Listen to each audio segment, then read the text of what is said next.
Jamal Carter tightened the straps on his hiking backpack, took a deep breath, and looked up at the towering ridgeline above him. The peaks were dusted with snow even in June, and the morning air in the Rockies carried a chill that bit gently at his fingertips. He smiled. Out here, he could finally breathe. No one stared at him like he didn't belong. No one followed him around the store. No one crossed the street just because a 6-foot black man was walking behind them. Out here, there were no sideways glances. No polite fake smiles that never reached the eyes. Just the wind, the birds, and the sound of his boots crunching against the dirt trail. He was finally alone.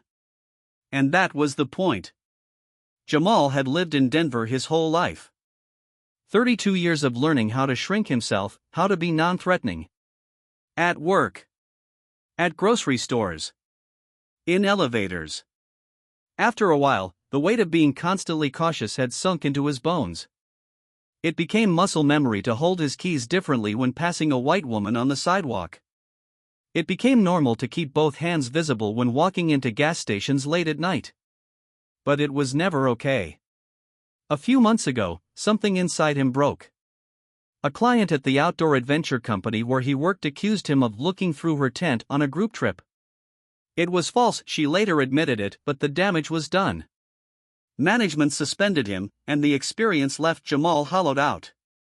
He quit. Packed up his gear. And disappeared. Not forever. Just for a while. Long enough to remember who he was before the world taught him to hide. The hike was supposed to last 5 days, solo. Just him and the wilderness. Jamal had carefully mapped out his route through a lesser-known section of the Rockies. Fewer tourists.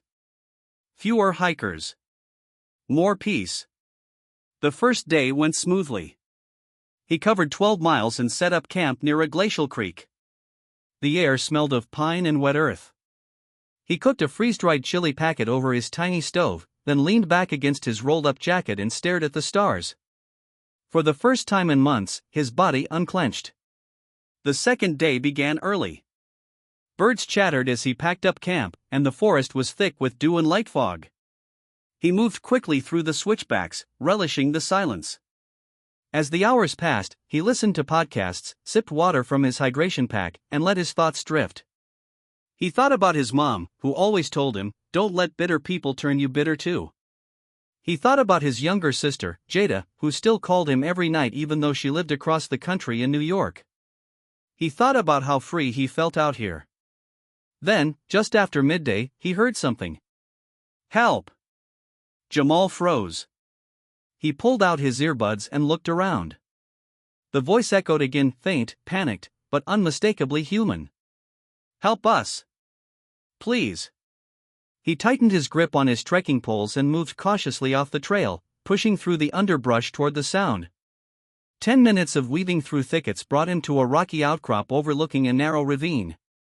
Down below, gathered under a crooked pine tree, was a group of 5 people. 4 men, 1 woman. All white. All disheveled. And all very, very lost. They looked up at him, wide-eyed, desperate, and hesitant. The moment they saw him, Jamal saw the flicker of something familiar in their faces. Uncertainty. Suspicion. Even out here, even miles from the nearest town, his skin walked into the clearing before he did. He raised his hands slowly, calmly. You folks all right? The older man, probably in his 50s, stocky build, buzzcut, narrowed his eyes. Who are you? Name's Jamal, he replied, stepping closer but keeping distance. I heard someone shouting for help. You lost? We're fine, the same man said quickly.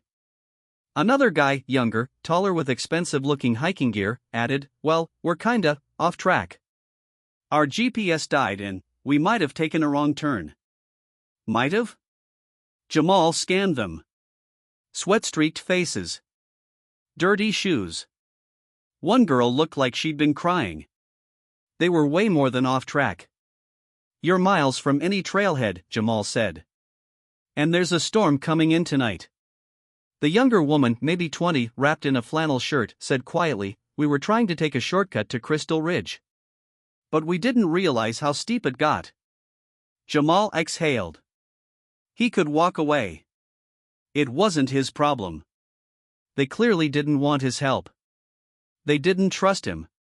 He could go back to his trail, his silence, his peace. But something tugged at him.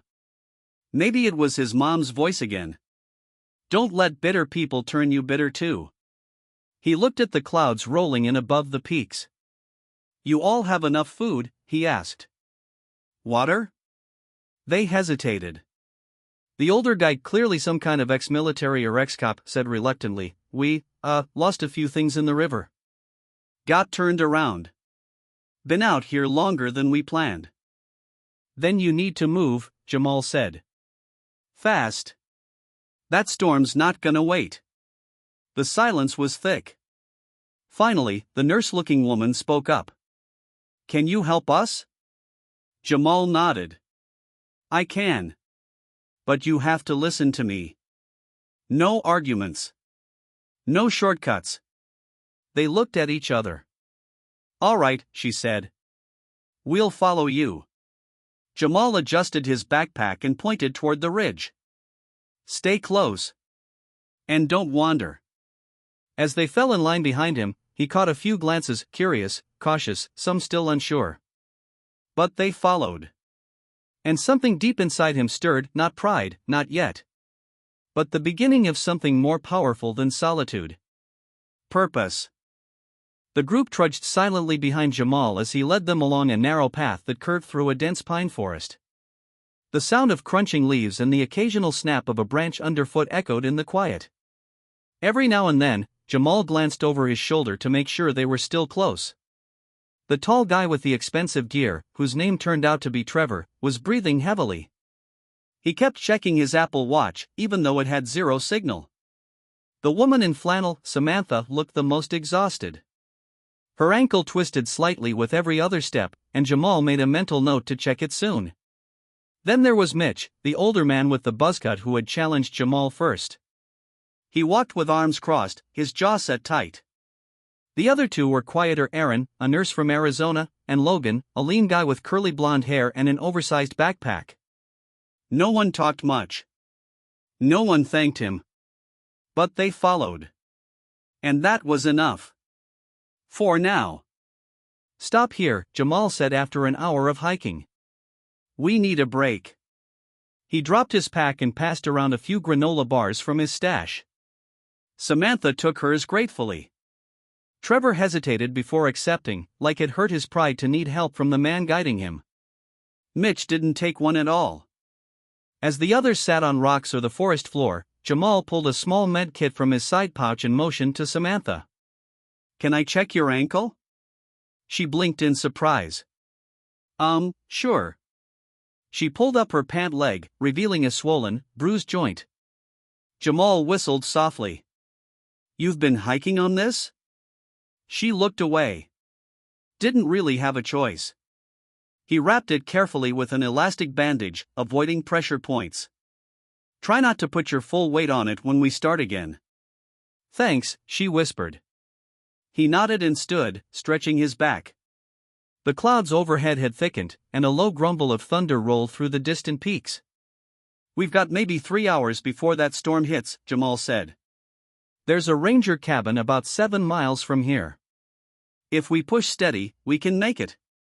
How do you know that? Mitch asked, his tone sharp. Jamal turned. Because I studied this area for months. I was trained in backcountry survival.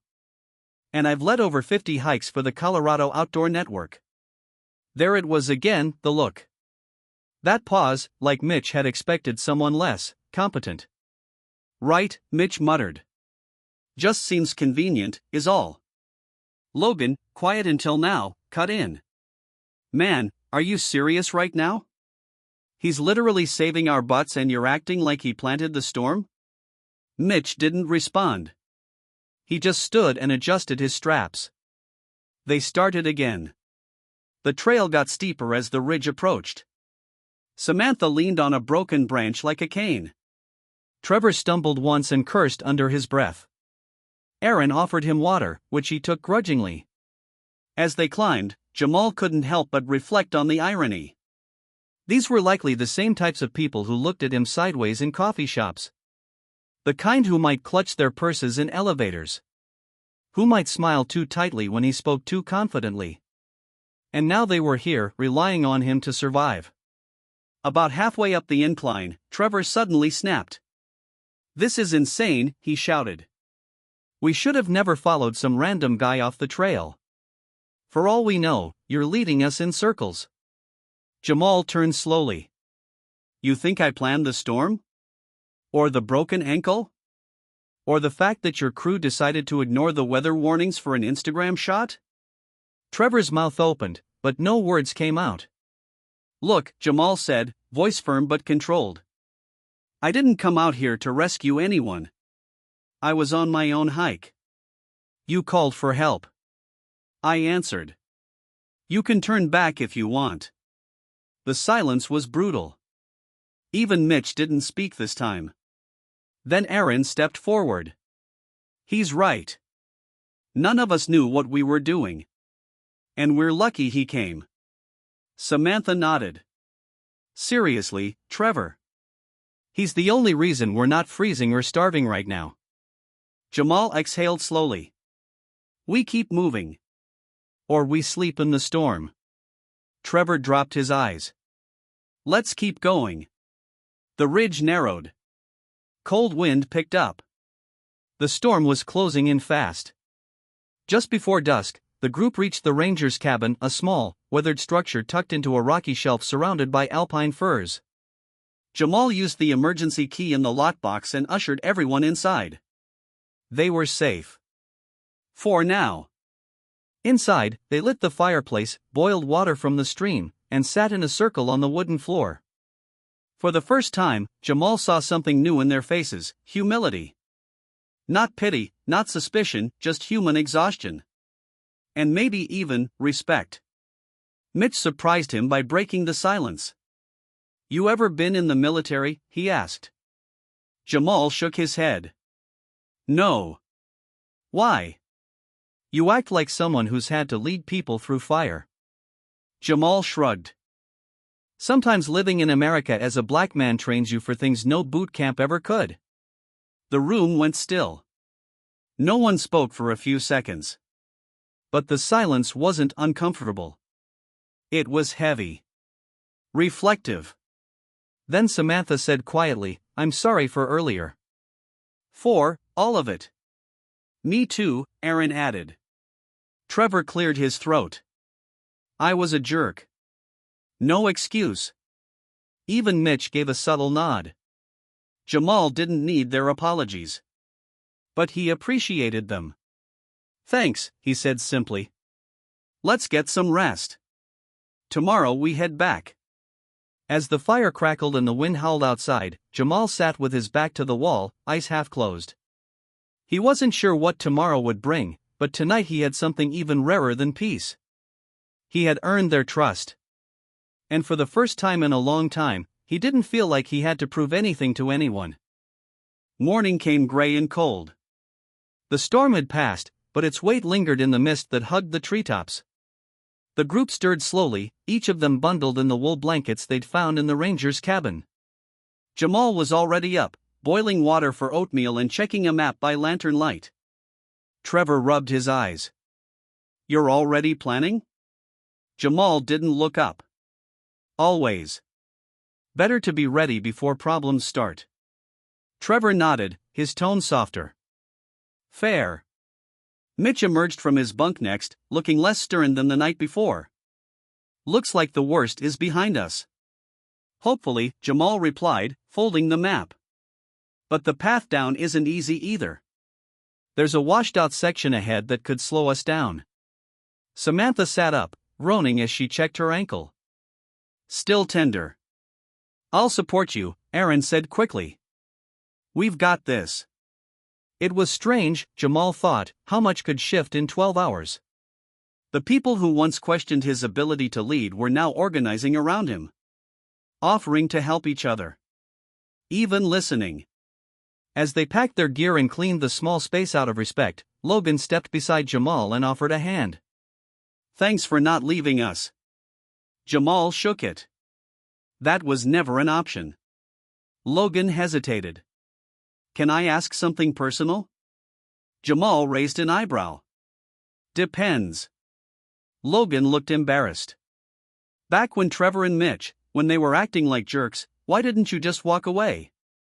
Jamal considered the question for a long moment. Because I've seen what happens when people are left behind, he said finally. I know how fast fear turns to hate. And I've had people leave me behind before, even when I needed them most. I'm not built to be that kind of man. Logan nodded, visibly moved. Respect. They began the descent, one cautious step at a time. At the washed-out portion of the trail, Jamal climbed down first and guided each person across a slippery log that served as a makeshift bridge. When it was Samantha's turn, she froze midway. The rushing water below seemed to grow louder, hungrier. I can't, she whispered, clutching her walking stick. You can, Jamal said, stepping back onto the log. One step at a time. I've got you. He held out a steady hand. She looked at it. At him. Then slowly, placed her trembling fingers in his. Together, they made it. When they reached solid ground, she hugged him, not out of fear, but pure, unfiltered gratitude. I owe you more than I can say, she said into his shoulder. Jamal smiled, gently patting her back. You don't owe me anything. Just pay it forward. Further down the trail, they stopped for lunch on a ridge overlooking the valley. Clouds hung low like ghosts of yesterday's storm. The world felt cleaner, somehow raw and humbled. They sat in a circle again, passing jerky and protein bars around like a makeshift family. Conversations flowed more easily now. Trevor shared that he worked in finance but hated his job. Erin talked about losing her younger brother to an overdose. Mitch even opened up about a divorce he rarely mentioned. When it was Jamal's turn, he hesitated, not out of fear, but calculation. Was this really the moment to tell them the truth?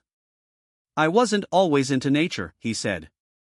My younger brother, Marcus, used to drag me out to the mountains when we were kids. Said it helped him breathe. He paused.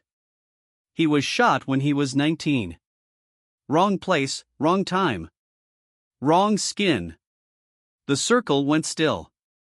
I started hiking again after the funeral, Jamal continued. It was the only place I could hear him. Where the noise of the world stops. No one interrupted. No one tried to make it about themselves. They just listened. And in that silence, something real passed between them. A bond born not of survival alone, but of honesty raw and powerful. They reached the trailhead just before sundown. The parking lot was nearly empty, except for Jamal's Jeep and a dusty black Subaru that must have belonged to one of them. Trevor turned to Jamal. If you ever guide another hike, I want in. Jamal smirked. Thought you hated hiking. I hated being helpless. This was different. Samantha gave him a tight hug. You didn't just save us out there. You reminded us who we could be. Even Mitch, stubborn Mitch, extended a hand. I judged you before I even heard your name. That's on me, he admitted. But you earned my respect out there. More than I've earned in years. Jamal took his hand firmly. Appreciate that. They exchanged numbers, promises, and farewells. Then, one by one, they drove off. As Jamal loaded his gear into the Jeep, he looked up at the mountains one last time. He came here to escape the noise. Instead, he found voices worth listening to and people who had learned how to listen in return. He'd come alone. He left with something far greater than company. He left with truth. And that truth felt like freedom. 2 weeks had passed since the mountain ordeal, but it never left Jamal's mind. The silence of the forest still echoed in his ears, only now, it was joined by the distant sound of voices he thought he'd never hear again. His phone buzzed while he was pouring coffee at his favorite cafe in South Seattle. It was a message from Samantha. Hey Jamal, just a heads up, there's something about you in the local news. Hope you're okay with that. We meant every word. Thank you again. He blinked. Local news?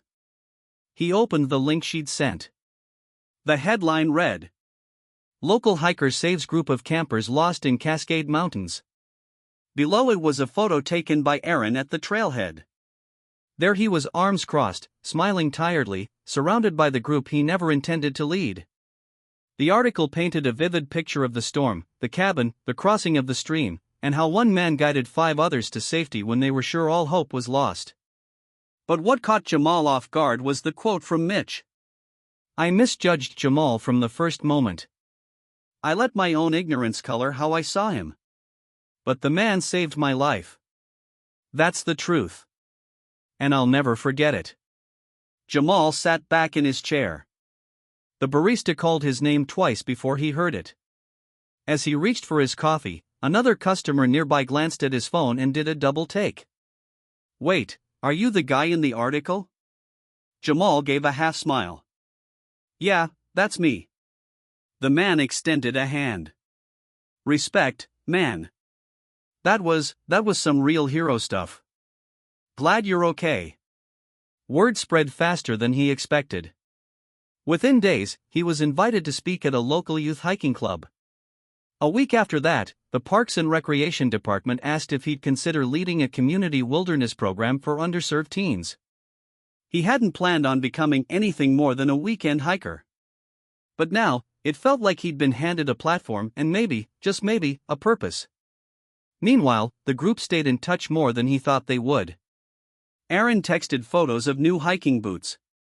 Next time, I come prepared, she wrote. Trevor emailed him an apology letter that could have been published in a magazine. It ended with, I've spent my life in boardrooms. Never thought I'd learn more about being a man from a stranger on a trail than from my own father. But it was Logan who surprised him most. He invited Jamal to a community barbecue in Portland, a fundraiser for first responders and volunteers. You belong here, he said. You're more than a hiker now. You're a reminder. At first, Jamal wasn't sure. He wasn't looking to be anyone's symbol. But curiosity tugged harder than doubt. So he drove down. At the park, a banner hung from the pavilion, Courage comes in many colors. Under it stood Trevor, Logan, Aaron, Samantha, and even Mitch. They weren't dressed like hikers now, they looked like neighbors, co-workers, friends. When Jamal stepped out of his Jeep, applause broke out from a crowd of nearly 50 people. Kids, parents, even local officials. Logan stepped forward and handed him a microphone. Jamal hesitated, then took it slowly. He looked out at the faces, some expectant, some emotional, some skeptical. He cleared his throat. I didn't save that group in the mountains because I wanted attention, he began. I did it because people were in danger. Simple as that. A few nods. Silence. But if I'm being honest, he continued, there was a part of me that didn't think I'd be welcomed in that cabin. That my presence would make things worse. I've lived with that fear my whole life, that no matter how calm I stay, how polite I am, how helpful I try to be, someone might still see me as a threat. The crowd went very still. But something changed up there. When I saw them scared and lost, and I knew the trails, I knew the land, I realized I had a choice. I could walk away, or I could help. Not to prove something, but because it's who I am. He looked over at Mitch, then back to the crowd. We all carry things into the woods with us. Fear. Bias. Pain. But when the storm comes, and it always comes, we only get through it if we're willing to drop the weight and reach out anyway. The applause started slow, then roared. He stepped down, heart pounding. Later that evening, as the crowd thinned, Samantha approached him with a small gift, a compass with his initials engraved on the back. Now you never forget the way, she said. Or how you showed us ours. Jamal turned the compass in his hand. It spun slowly, then stilled, always pointing north. His path wasn't in the mountains anymore. It was everywhere his story could lead. The weeks that followed the mountain rescue felt like stepping into a completely different world for Jamal.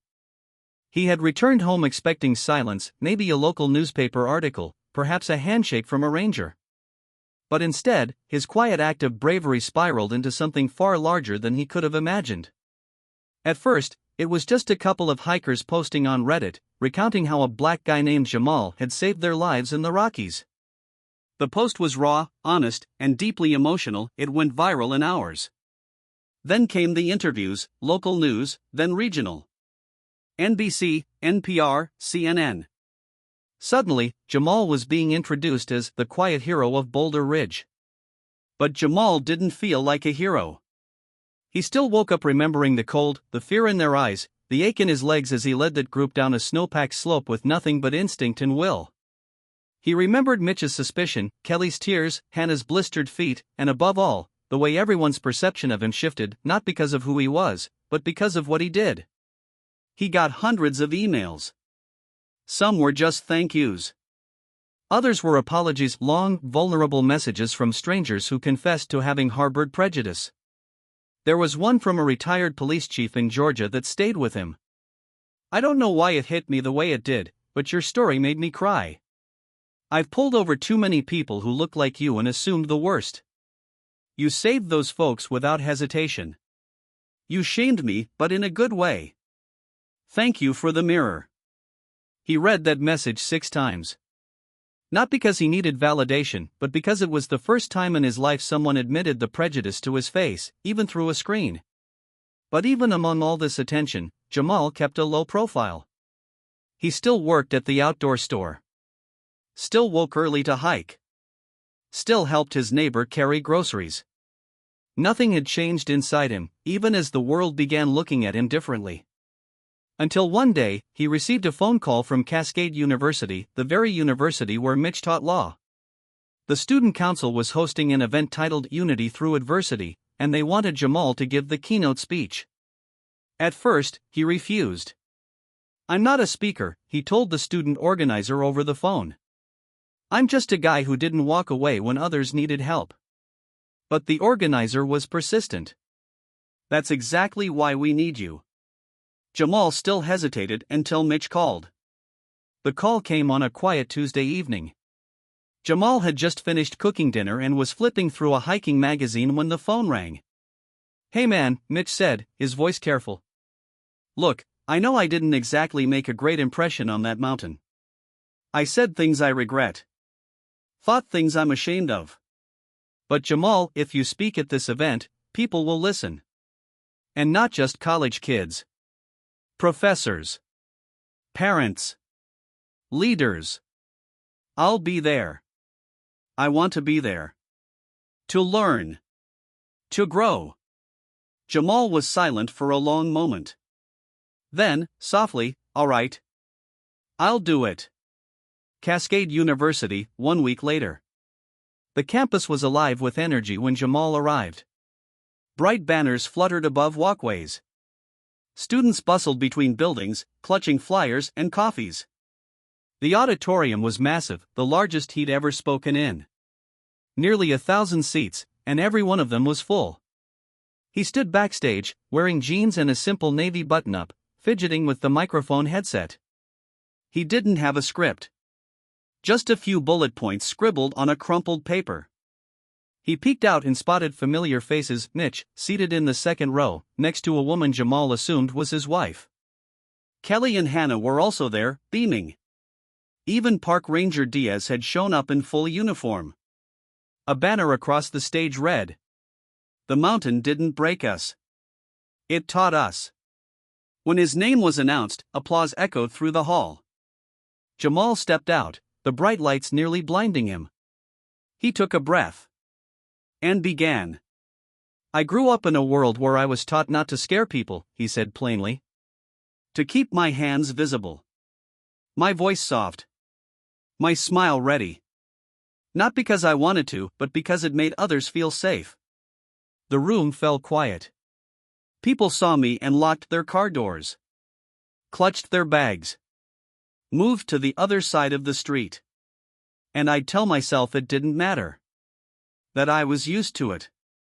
But inside? It hurt. He paused, eyes sweeping the room. So when I found that group lost in the mountains, a group that looked at me first with suspicion, I had a choice. Walk away, or lead them down. He paced slowly. I chose the latter.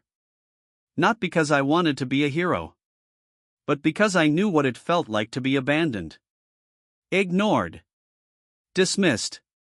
He told them everything: the snowstorm, the night they nearly froze, the tension in Mitch's eyes. The moment Hannah collapsed.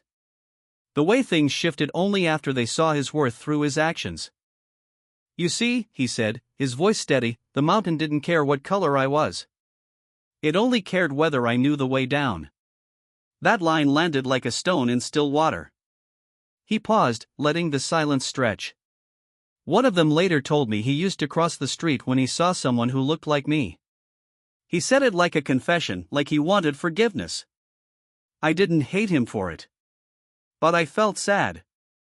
Sad for the years he spent missing out on knowing people like me because of a fear built on ignorance. A student near the front wiped away a tear. Jamal continued. I'm not asking you to be colorblind. I'm asking you to be color aware. Understand what comes with this skin, the history, the pain, the resilience. And then look deeper. See the person. See the decisions they make when no one's watching. He ended with a quote his grandfather once told him. The truest light shines when there's no spotlight. As he stepped back from the microphone, the auditorium erupted in applause. Not polite. Not performative. Real. Raw. Standing ovation. Mitch stood too, tears in his eyes, clapping like his hands would bleed. Backstage, Jamal sat down, heart thudding. He hadn't realized how much he'd needed to say those words, not for them, but for himself. That night, as he drove home through the city, something caught his eye near a downtown intersection. A mural, newly painted, stretched across the brick side of a bookstore. It showed a lone hiker reaching down to help another climber over a cliff's edge. The hiker was black. The message beside it read, True character doesn't see color. It sees need. And acts. Jamal pulled over, turned off the engine, and stared at it through the windshield. He hadn't asked for attention. But maybe, just maybe, he'd found his voice. And maybe that voice was helping the world climb something even taller than a mountain. In the days following his speech at Cascade University, Jamal's life began to shift in unexpected ways, not because of fame or attention, but because people started listening. Not just to him, but to one another. Letters from students poured in, many from young black men who'd never seen someone like them honored on a stage like that. Others came from white parents who said they played his speech for their children over dinner. A fire chief from Oregon wrote, I've worked with dozens of rescue crews. I've never once considered how race affects how people respond to a rescuer until I heard your story. Thank you for changing my lens. But Jamal didn't rest on those words. He took them as responsibility. He began collaborating with local schools, creating outdoor leadership programs for underrepresented youth. His new goal wasn't just about getting more black kids into nature, it was about giving them the confidence to lead in spaces that historically didn't welcome them. To take up space. To own their space. He called the program Summit Within because he believed that the greatest climbs weren't always physical. One afternoon, a month after his speech, Jamal returned to Boulder Ridge. He hadn't planned it. He just felt the pull. The trail was quieter now, the spring melt transforming the terrain. New greens burst through the forest floor. Birds echoed overhead. He wore his same boots, now worn and faded, and carried a small backpack with just water, a journal, and a folded letter. That letter was from Hannah. It arrived 2 weeks after the Cascade event. She'd written it on college-lined paper in blue ink, like something out of a high school notebook. Jamal, I've spent so much time thinking about what would have happened if you hadn't come down that path. About what I might have lost. But what haunts me more is what I almost missed, the chance to know someone like you. Someone who changed the way I see the world, simply by walking beside me in the dark. You didn't just lead us out of the woods. You led me out of my ignorance. I'm forever grateful. He sat on a rock overlooking the ridge where it all began and read that letter again. Then, he pulled out his journal and started writing, not for an audience, not for a speech. Just for himself. Asterisk, the mountain doesn't judge. It reveals. It strips away titles, resumes, skin color, and shows us who we really are when we're cold, scared, and lost. Some people run from that truth. Others rise. Asterisk. He looked out over the vast expanse. Trees stretched for miles. The horizon shimmered with golden light. And then he heard footsteps. Turning, he saw a group of hikers, college-aged, maybe 20s. One of them, a tall white guy with freckles and a Colorado State beanie, recognized him instantly. "Hey, aren't you Jamal?" "The guy who?" Jamal smiled modestly. "Yeah, that's me." The young man held out his hand. "I just wanted to say, your story really changed the way I think about leadership. About people. My girlfriend made me watch your speech 3 times. Jamal chuckled. "She sounds smart." The guy laughed. "She is. Anyway, we're heading toward Pine Creek, but none of us have done it before. Mind if we ask you a few trail tips?" Jamal paused, then nodded. "Sure. Walk with me." As they moved along the path, the younger hikers clustered around him, asking questions, cracking jokes, taking notes. None of them noticed his skin. Or if they did, it wasn't what they saw first.